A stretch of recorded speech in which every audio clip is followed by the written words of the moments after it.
The SS Edmund Fitzgerald sank into the cold, unforgiving depths of Lake Superior under mysterious conditions in 1975, leaving behind nothing but questions and 29 missing crew members. For over 4 decades, their bodies have never been recovered, and the exact cause of the ship's tragic end remains one of the Great Lakes' most haunting mysteries. But now, after 46 long years, something has finally surfaced, something that could bring closure to one of the greatest maritime mysteries in history. Could the remains of the crew at last be found? Keep watching to discover what we've unearthed from the depths of Lake Superior. The SS Edmund Fitzgerald was a massive lake freighter, first ordered in 1957, and built by the Great Lakes Engineering Works. It was initially powered by a coal-fired steam turbine, though it was later converted to oil fuel in a 1972 refit. Northwestern Mutual Life Insurance Company of Milwaukee funded the construction, as they saw the vessel as a key investment in the region's booming iron and minerals industries. Designed with a specific goal in mind, the Fitzgerald was constructed to be just under the maximum allowable length for passage through the St. Lawrence Seaway. As a result, it had a hull that stretched 729 feet, and a deadweight capacity of 26,000 long tons, making it the longest ship on the Great Lakes when it was launched in 1958. Because of this impressive size, it earned the nickname, Queen of the Lakes, a title it held until September 1959 when the 730-foot SS Murray Bay took over. The Fitzgerald was launched on June 7, 1958, and began what was hoped to be a long and prosperous career transporting taconite iron ore across the Great Lakes, a vital task in the region's industrial supply chain. To better understand the SS Edmund Fitzgerald story, it's important to know a bit about its environment, the Great Lakes. These freshwater lakes, also called the Laurentian Great Lakes, straddle the US-Canada border and cover states like Wisconsin, Michigan, Ohio, New York, and Minnesota. The 5 lakes, Superior, Michigan, Huron, Erie, and Ontario, together form the largest group of freshwater lakes in the world by area. Remarkably, they hold about 21% of the world's surface freshwater. Despite being lakes, these bodies of water can feel more like seas due to their size and the hazards they present. Weather on the Great Lakes can change rapidly, sometimes without warning, with waves and swells that are deep and close together, creating dangerous conditions for ships. The lakes are also prone to seiches, which are standing waves that oscillate in the water, affecting vessel stability and drafts in shallower areas, especially near docks. Winter adds to the challenges with icing over large parts of the lakes, particularly in areas where pack ice forms, posing additional threats to navigation. All these factors combine to make the Great Lakes a highly challenging environment for ships like the Edmund Fitzgerald, even with modern technology and experienced crews. In late fall, which is when the ship left, the surface of the Great Lakes stays relatively warm, which sets the stage for some of the most dangerous weather conditions on the water. When cold Arctic air sweeps down from Canada and clashes with the warmer air above the lake, massive low-pressure systems form. This creates fierce winds that churn the lake, leading to chaotic, jagged waves, sometimes even rogue waves. A rogue wave is one that stands out by being at least twice the size of the surrounding waves. These giants form when currents and winds combine several waves into one powerful surge. The force they exert is far greater than what even the sturdiest lake freighter can handle. Rogue waves can show up on radar like solid objects, making them nearly impossible to escape.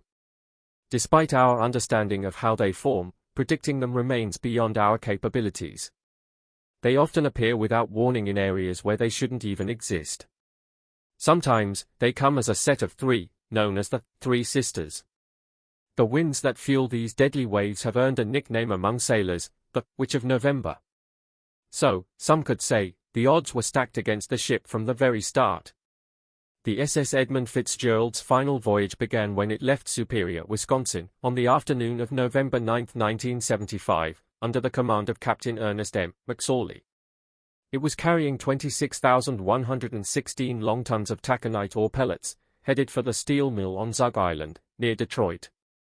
Shortly after departing, the Fitzgerald reached its full speed of about 16 miles per hour and later joined another freighter, the Arthur M. Anderson, captained by Jesse B. Cooper, as both ships traveled down Lake Superior.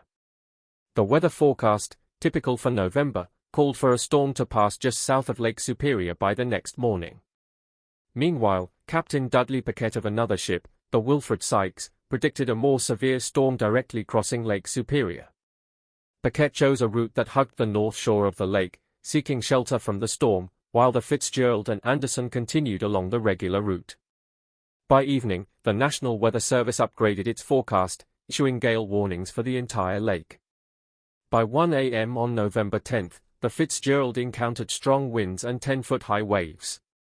McSorley reduced speed due to the worsening conditions and, in a conversation with Captain Paquette, admitted that he was struggling to keep pace. Early that morning, the NWS upgraded its warnings again, this time predicting storm-force winds. The Fitzgerald, originally following the Anderson, began pulling ahead as the storm intensified. By the afternoon, conditions worsened significantly, with winds exceeding 50 knots and visibility dropping due to heavy snow. At around 3:30 p.m., McSorley radioed the Anderson to report that the Fitzgerald was taking on water, had lost some equipment, and was listing. McSorley decided to slow the ship to allow the Anderson to catch up and provide radar guidance, as the Fitzgerald's radar had failed. The crew of the Anderson kept track of the Fitzgerald, guiding it toward Whitefish Bay, a safer area. However, the navigation lights and radio beacon at Whitefish Point were out, adding to the difficulties.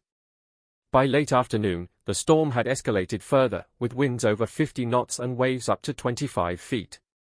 The Anderson itself was hit by gusts up to 75 knots and rogue waves as high as 35 feet. Despite the harrowing conditions, McSorley's last radio message, at 7:10 p.m., assured the Anderson that they were holding their own. Just 10 minutes later, the Anderson lost radio contact and radar detection of the Fitzgerald. The SS Edmund Fitzgerald had vanished without sending a distress signal, highlighting not just the dangers of the sea but also the strength of the human spirit when facing nature's fiercest challenges. The cold, deep waters of Lake Superior are especially dangerous, with temperatures dropping close to freezing, even in the summer. This is due to the lake's immense size, which prevents it from warming quickly. In the lake's deepest areas, far below where sunlight can reach, the water remains cold all year round. These extreme conditions pose risks to both humans and the creatures living in the lake. People exposed to the freezing water can quickly succumb to hypothermia, making survival nearly impossible if they are submerged for too long. The powerful storms, combined with the lake's great depth, make recovery efforts exceptionally difficult. When the wreck of the Fitzgerald was found, it was thanks to sonar technology, but the cold and depth complicated any efforts to recover bodies or further investigate the accident. The icy, dark waters are dangerous for divers, and even advanced underwater vehicles struggle with the intense pressure at such depths. The lake's vastness and depth mean that it takes nearly 200 years for all of its water to fully circulate, affecting how nutrients and pollutants move and leaving deeper waters isolated from surface events.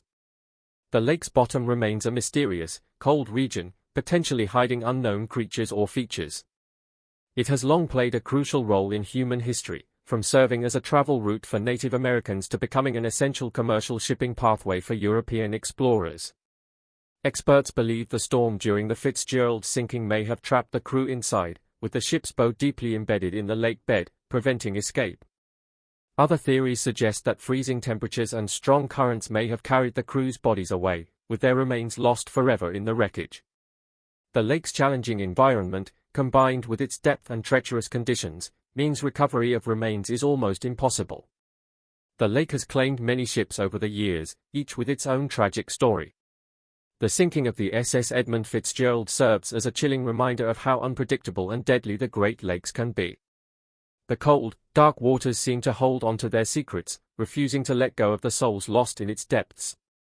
In response to the disaster, significant changes were made to shipping regulations and safety protocols. Investigations aim to understand what went wrong and how to prevent future tragedies, which continues to shape maritime safety today. The search for the Fitzgerald began the evening of November 10, 1975, when Captain Cooper of the Arthur M. Anderson, after losing radar and radio contact, tried to reach the U.S. Coast Guard. Despite communication issues due to storm damage, he reported the Fitzgerald missing. The Coast Guard, lacking immediate search and rescue vessels, requested the Anderson turn back to assist in the search. Other ships and aircraft, including Canadian Coast Guard planes, joined the effort. Although debris like lifeboats and rafts were found, none of the 29 crew members were ever recovered.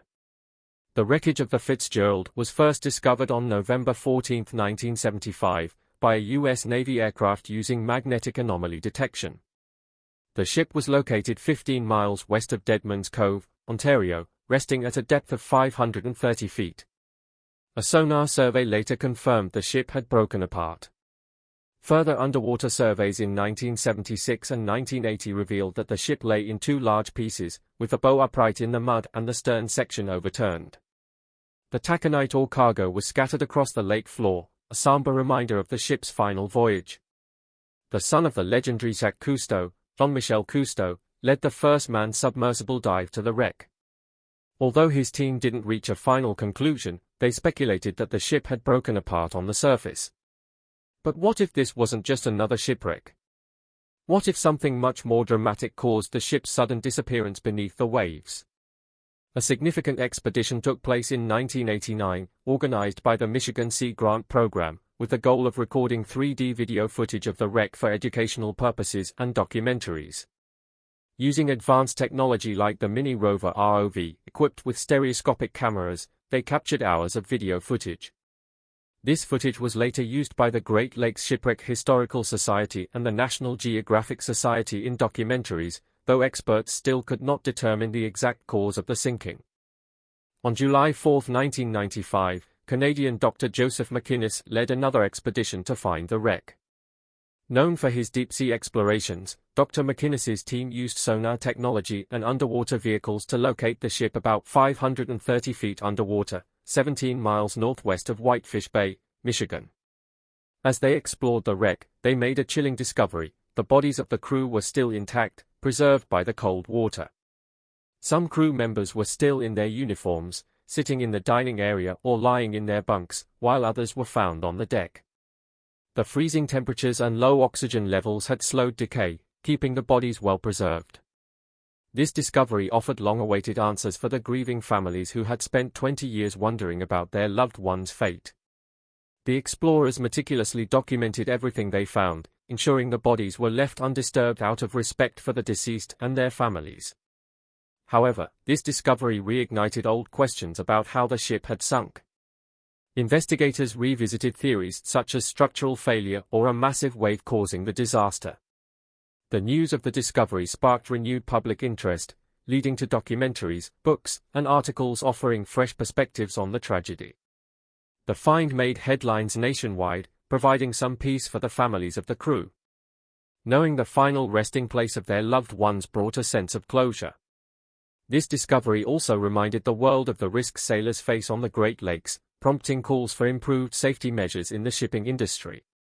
Over time, the story of the Edmund Fitzgerald became a symbol of remembrance, not just of the shipwreck, but as a lasting tribute to those who lost their lives at sea.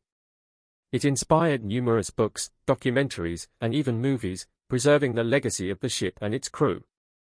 When Joseph McInnes and his team discovered the wreck, they encountered a haunting scene. Lake Superior's cold waters slow the decay of anything that sinks, meaning that bodies remain submerged, weighed down by water-soaked clothing, rather than rising to the surface as they might in warmer waters. The massive storm that sank the ship had waves reaching up to 35 feet, and any remains that could have floated were likely pulled back down, disappearing forever into the depths. In recent years, efforts have been made to honor the Edmund Fitzgerald and its crew.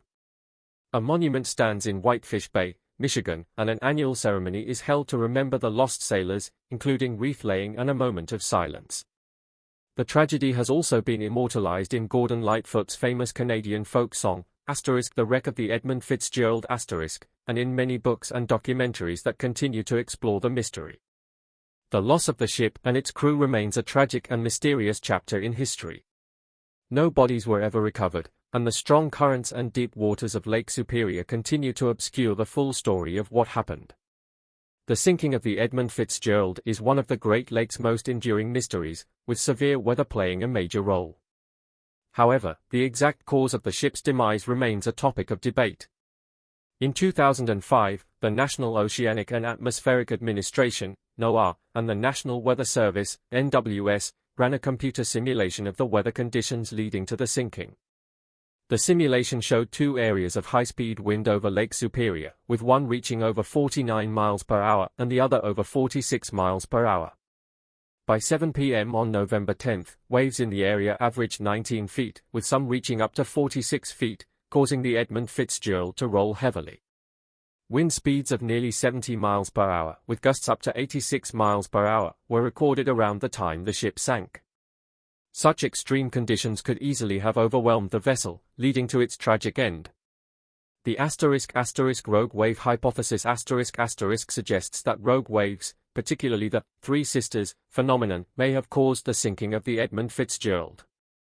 These waves, one-third larger than normal waves, tend to come in groups of three. The first wave would have flooded the deck, the second added more water, and the third likely overloaded the deck, potentially sinking the ship. Captain Cooper of the Arthur M. Anderson reported encountering two 35-foot waves that buried parts of his ship and damaged a lifeboat. He believed these waves, or a third one that followed, might have struck the Edmund Fitzgerald, leading to its demise. The force of such waves could have broken the ship or caused it to take on more water than it could handle. The ** cargo hold flooding hypothesis ** is another widely discussed theory, suggesting that water entered the ship through the cargo holds due to ineffective hatch closures. According to a 1977 U.S. Coast Guard marine casualty report, the hatch clamps may not have been properly secured, allowing water to gradually flood the hold. Although most of the hatch clamps were intact in footage from the wreck, a few that were damaged might have contributed to the gradual flooding, which eventually led the ship to lose buoyancy and sink.